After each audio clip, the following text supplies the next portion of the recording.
Today, we're rewinding to 1986 to meet the tiny gold cartridge that gave us true exploration in gaming. So grab your candles and your Master Sword, friends, because Hyrule is calling. Hey, picklers. Dude, we should call Well, everybody that's our other picklers. podcast about pickles. That's our coming soon. Pixlers. Hey, Pixlers, I'm Tristan. Hey, and I'm Nick, and welcome to Pixels Past, the show where we crack open digital time capsules and reveal the wild origin stories behind the games that shaped our childhoods and honestly, our adulthoods too. Each week, we dive into these classics that we played as kids, we wanted to play, or, they were just made for fun for us to enjoy and really challenge the whole gaming industry. Whatever we choose, it's going to be fun listening. And today, we're going to talk about none other than The Legend of Zelda with my favorite, the Master Sword. Let's go. Yeah, we'll explore the spark that lit Shigeru Miyamoto's imagination, clever cartridge witchcraft,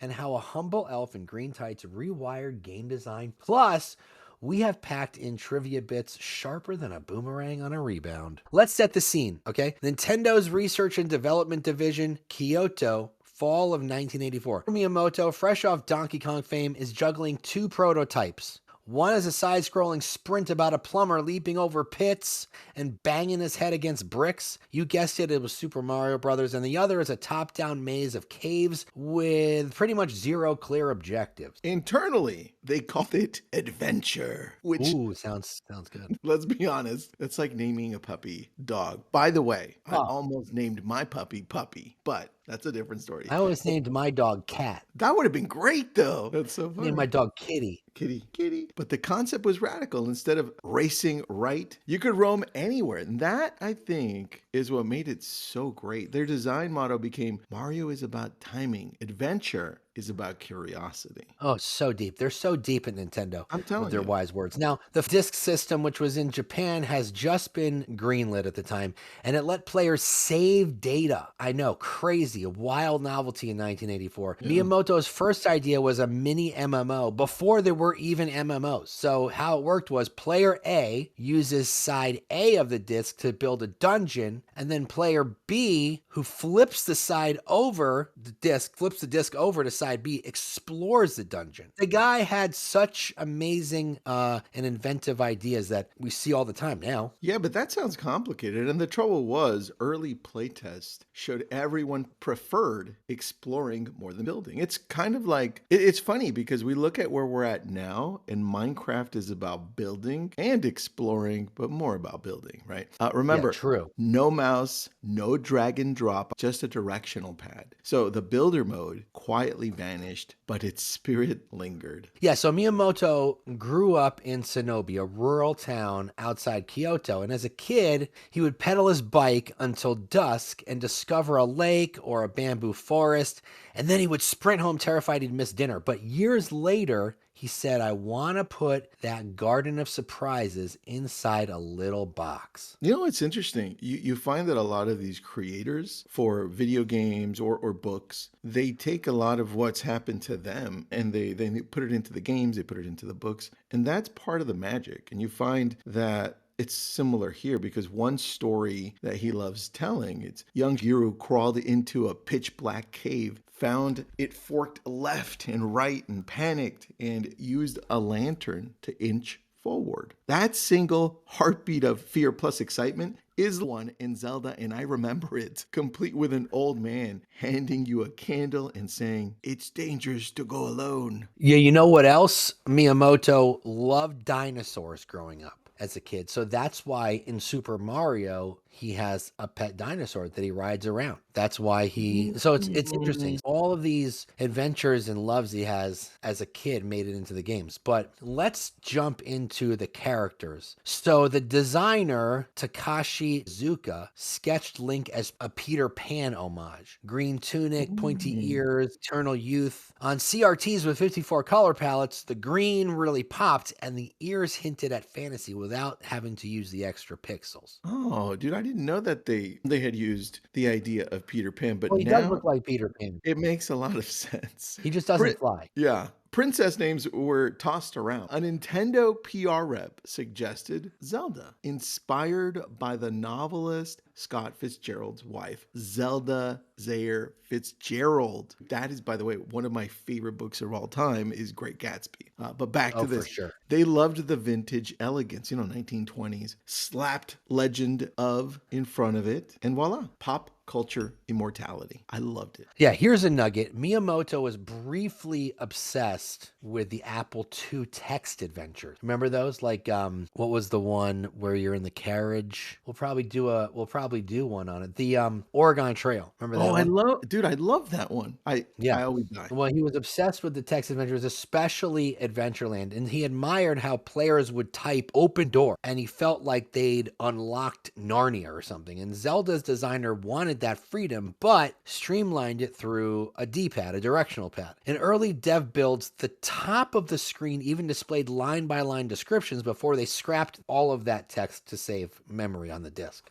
I think when he realized that, he's like, okay, what do I got here? All right, Miyamoto laughed and said, cool, mirror the whole kingdom, crank up the difficulty, hide the dungeons in weird spots. That's what made it cool. And called it Second Quest. Off the cuff decision, doubled content at zero extra cost. And Nintendo of America insisted on the cartridge rather than a disc because discs were fragile for those rowdy kids. But they kept the disc system star feature, battery-backed RAM. NES carts had never been shipped with lithium cells before, and engineers literally fused together watch batteries, tested them under heat lamps, and just prayed they survived the shipping. And marketing coated the cartridge in shiny gold paint. So if you grew up in the 80s, that golden rectangle on your shelf was like Excalibur in plastic form. Oh, dude. I mean, I remember, when you would put your games like in a shoebox? Yes. And you would always know which one was Zelda because it was gold. Of course. So smart. There was also a chrome one, but I don't remember which one that was. Yeah. Koji Kondo originally wrote an epic classical overture, but then they discovered it was dangerously close to Maurice Ravel's Bolero. And I didn't know that. And copyright lawyers were like, nope, can't do that. So with only 36 hours until the ROM deadline, he penned the iconic Overworld March we still hum to this very day. Remember that? Love that one. Yeah.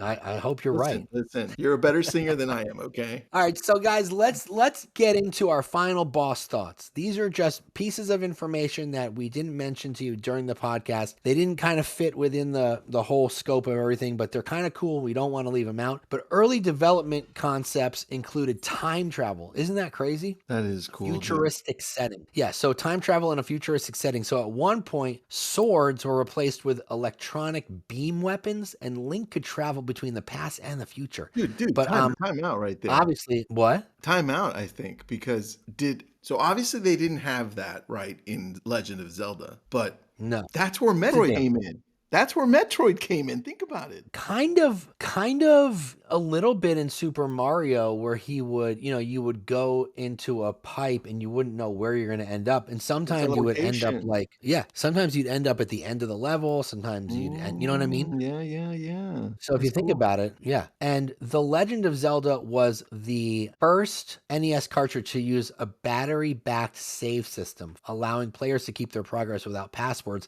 And this was a major innovation at the time, and it paved the way for much more complex games. Crazy, right? I didn't know that, man. I didn't know that. Well, now you do. In the original game, there's no Master Sword. We always think, oh, Master Sword, but in the original Zelda, it wasn't even there. So instead, you upgrade to the Magical Sword. So they didn't really change the name much. But the iconic Master Sword first appeared in A Link to the Past in 1991, and it has become a staple ever since. I remember. Yeah. Burning bushes or bombing walls to reveal secrets wasn't just for fun. It was actually a programming trick to save space on the cartridge and allowed the developers to, quote, hide runes without loading entirely new screens. So that's pretty cool. So you would blow up, when you would blow up a wall, it would uncover, another area that they don't have to, go off to the side or up or down to create. It was just there underneath, other images. And in 1993, Nintendo toyed, dude, this is the best. Nintendo, they say Star Trek. Well, Star Trek